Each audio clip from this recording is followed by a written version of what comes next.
ಈಶ್ವರಪ್ಪನವರು ಹುಬ್ಬಳ್ಳಿಗೆ ಯಾವುದೋ ಕಾರ್ಯಕ್ರಮದ ನಿಮಿತ್ತ ಬಂದಿದ್ದರು. ನಾನು ಭೇಟಿಯಾಗಿ ಹೋಗ್ಯಾರ. ಸೌಹಾರ್ದಯುತವಾದಂಥ ಭೇಟಿಗೆ ಬಂದಿದ್ದರು. ಇಲ್ಲ, ಅವ್ರ ಮಗ ಅಲ್ಲಿ ಓಡಾಡ್ತಾ ಇದ್ದಾನೆ. ಅದ್ರ ಬಗ್ಗೆ ಚರ್ಚೆ ಮಾಡಲಿಕ್ಕಿದೆ. ನಾನು ಅವ್ರ ತೀರ್ಮಾನ ಮಾಡೋದು ಅಲ್ಲಿದೆ. ಈ ವಿಷಯ ತೀರ್ಮಾನ ಏನು ಮಾಡೋದಿದ್ರು ನಮ್ಮ ರಾಷ್ಟ್ರೀಯ ನಾಯಕರು ಮಾಡ್ತಾರೆ.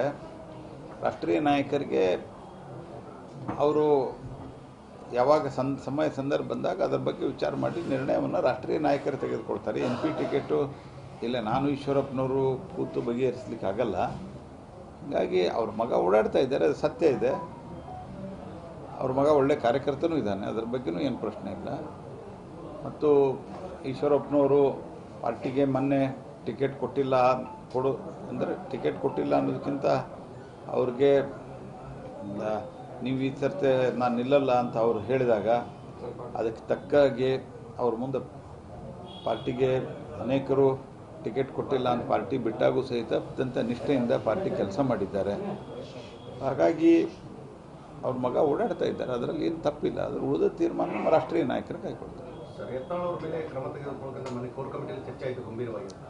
ನಾ ಕೋರ್ ಕಮಿಟಿಯಲ್ಲಿ ಇರಲಿಲ್ಲ. ನಾನು ನಿನ್ನೆನೂ ಹೇಳಿದ್ದೇನೆ ಮತ್ತು ಇವತ್ತು ಹೇಳ್ತಾ ಇದ್ದೇನೆ, ನಾಳೆನೂ ಹೇಳ್ತೇನೆ, ಯಾರೂ ಬಹಿರಂಗ ಹೇಳಿಕೆಯನ್ನು ಕೂಡ ನಿಲ್ಲಿಸಬೇಕು ಅಂತ ಅನ್ನೋದನ್ನು.